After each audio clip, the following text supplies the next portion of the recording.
Well, good morning, Tom. It's the 13th of May and I'm just out in the garden. It's just turned 9 o'clock, about quarter past I think, and just thought I'd do this little video just as a garden update. And we've got the copper beech tree now, which is beginning to leaf up. It's lost all its old leaves and it leaves up very, very quickly, does this tree. It's always the last to lose its leaves, but the new stuff comes through very quickly. So that's looking bonny now. And the shrubbery around the caravan, I think we've got a blackbird nest in that one, this big one here on the right, and the little lilac tree, which is looking quite bonny now. When you go into Bridlington and you see the lilac trees there, they're always out weeks before mine, because of the cool coastal wind or breeze that we get. But everything has just come on in leaps and bounds since, you know, these few days of sunshine. What a big difference it makes to all our gardens. Even the old Christmas tree there got some new growth on it, and it's grown and grown and grown as this tree, since I trimmed out a lot of branches at the bottom here. They were really overlapping where the little cart is. I chopped a lot of dead stuff out last year, so we'll have a walk up and see how the little wild garden, as I call it, is doing. The bluebells are still okay,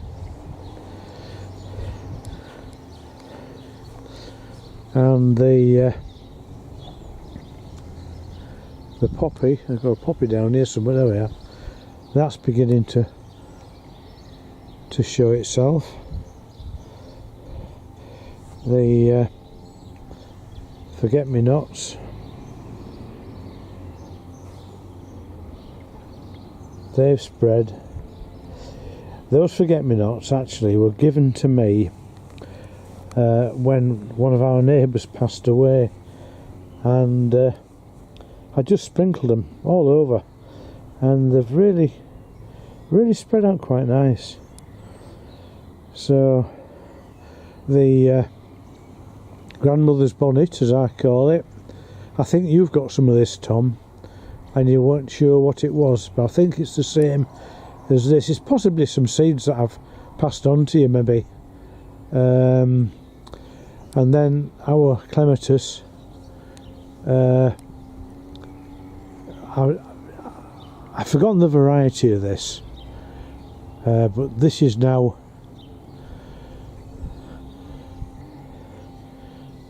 coming out in full flower. Still a few more to come out, not many, but it's looking bonny again. But the flowers don't last that long. They seem to drop within a matter of weeks, really. And then up here I've got some wisteria. Now last year it blossomed, but there's no blossom on it this year, and it's got interwound with the Christmas tree, a holly tree and a conifer, but the birds love it. So these are the hanging baskets that I did, which I now hang on Megan's old swing. So they've been planted up about 4 weeks now, so they're coming on. This bit of sun really does the job. I got them in just after the frosts had finished. We've had a few cool winds, but no damage really. I've lost 2 or 3. I think this little fuchsia in here is looking a little bit tired, but I'll leave it in. It might come, but the other stuff it's coming on. We've got some flowering pansies in there, and that little bowl, that's finished now. That's the bulbs. I'll just let that lot die off and then pull them out, pull the dead stuff out. But up here, the hanging baskets on the house, I've got 4 of those. There's one there, and then there's one across here. Where is it? Oh, there we are. That one there. Then there's another 2. They're coming on, and it's made a big difference with me putting the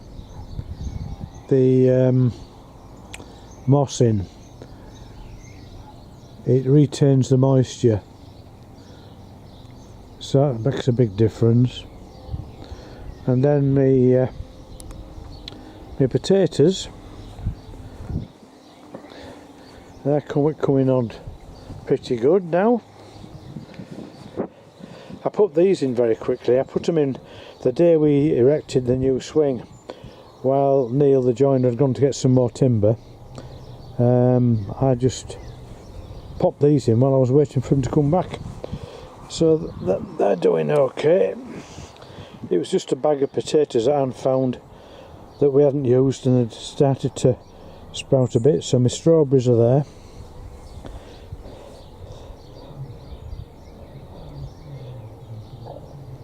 They're coming on a bit better than they did last year. And then just a little pot of bedding plants there. And then we've got the arum lily there. That's coming on. That's going to flower soon. So I've got a couple of them. And then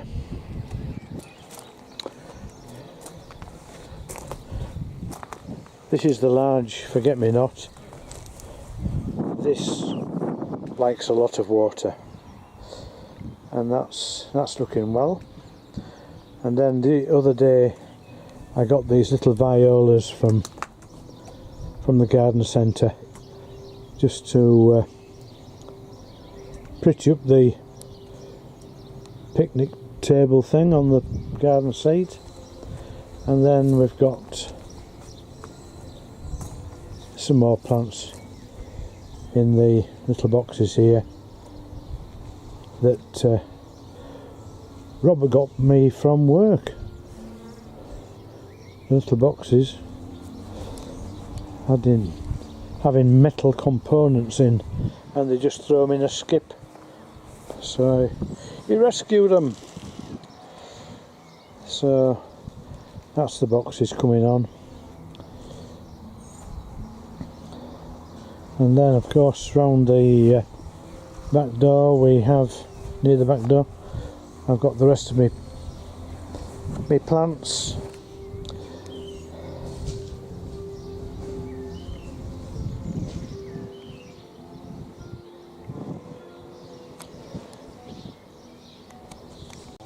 Yeah, I just had to do a little pause there to turn the radio off in the garage. I'd lost the signal and it was just fuzzing away, making a noise. So anyway, this is the rest of the plants outside the back door. That's the other arum lily. No sign of a flower on that one yet. So you know, I'm quite happy with all this, really. It's just made a big difference. This week or so of fine weather, warm weather, has made all the difference. I mean, these are my osters, Tom. I mean, the last time I filmed these, they were just peeking through, and this is what they're like now. And this is the joy of having them in pots, because you can control the slugs. These are 2 little heather plants which we moved at the weekend. They were on the drive where we put the new stuff. I'll get there in a minute. So we had to move these and pot them, and I've just popped them here near the wheelie bin. But the hostas, I've 4 pots of hostas, and they're looking brilliant. And they stay out here just all the year round, facing the north, and they're as hardy as nails. But it is, I think it is the way to keep oysters without a doubt, rather than just stick them in the ground, because they are prone to get nibbled with slugs and snails, and it's such a shame because they're such a bonny flower when they come out. So that's my other oyster up there. So we'll go and have a look on the drive, where this is all the rubbish that's going to go in the brown wheelie bin. We are so lucky now that we have a weekly collection as opposed to a fortnightly one. So all this is the stuff we dug out to put the new stuff in. I've got so much in the bin. I was going to cut the grass today, but looking round, it's not bad. It'll do another few days. And of course the joy, as I say, of the weekly collection is that you don't have to wait 2 weeks before you get rid of your grass cuttings. So this is the outlook on the driveway now. That's a hydrangea, a different variety, can't remember its name, but that'll flower up this year.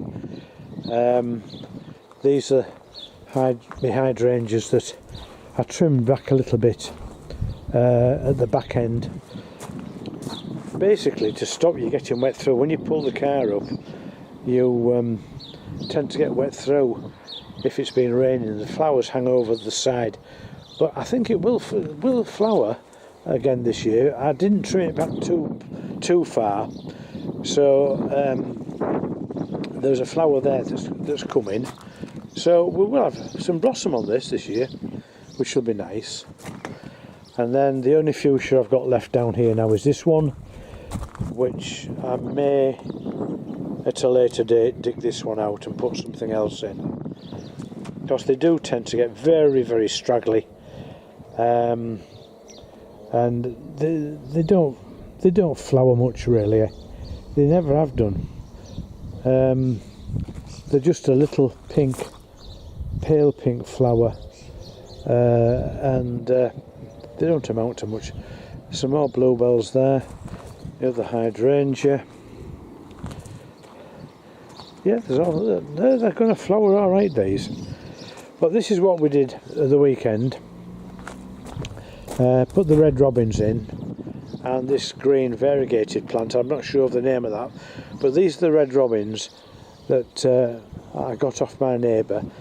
They have some over there, the front, which Debbie trimmed back at the weekend as well. But these ones that we put in were in large pots and had got pot bound. So we decided to dig all the fuchsias out, the stuff I've just shown you in the barrow there, and replace it with these red robins and the green plant. So once they get established, they look really nice. And this is taking place of his fence that blew down last Christmas. So that's what we were up to. So there we go.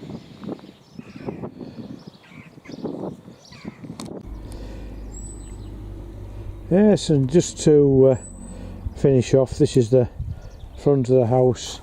Again, I just let it grow wild for the insects, the bees. So there's a mixture of all sorts in there. I've even let it spread across onto the path. And there's a little holly tree with a little bit of everything. And as I say, what a difference it's made having this batch of this spell of fine weather. It all changes tomorrow. I think we are forecast with not too bad a downpour, but it's going to be drizzly and miserable. So I thought I'd do this video today while it was dry. So we'll just have a walk down to the potting shed and have a look at the sunflowers. So here we are in the little potting shed that is invaluable really, and here are the sunflowers. This one here, this big one, is one that our granddaughter Megan she brought it from school in a little envelope, so I've popped it in a little pot for her, and it's actually been replanted 3 times into bigger pots, and these are 2 that I'd given by a neighbour that were looking very, very poorly. There was 4 of them in one little pot. I've lost 2, but these 2 I've repotted those, and they're coming on. And we're just trying to get the orchids moving again. I think we've got a little bit of a encouragement on that one. They've been in the house and have just sort of gone a bit dormant, so I brought them in here and keep giving them a drink now and again. Famine and feed, so they say with orchids. I'm not an expert on orchids at all. Well, I'm not an expert gardener anyway, but that's what my sister says. Famine and feed. So, and then in this tray here I've got some poppy seeds coming on. So there we go. That's the state of the gardens. As I say, I'll leave the grass now until maybe next week. It's looking pretty good. We've still got, fortunately, we've still got the great tits in the white box. So they've been bobbing in and out today. The female is still, there he goes, look. Oh, and another one's gone in. Now I'm just wondering if they're both out and about, are we feeding babies? That could be, because he's been feeding her for a few weeks while she's been sitting on the eggs. So that's a little bonus, as long as the cats stay away. Right, that's it for today then. See you later.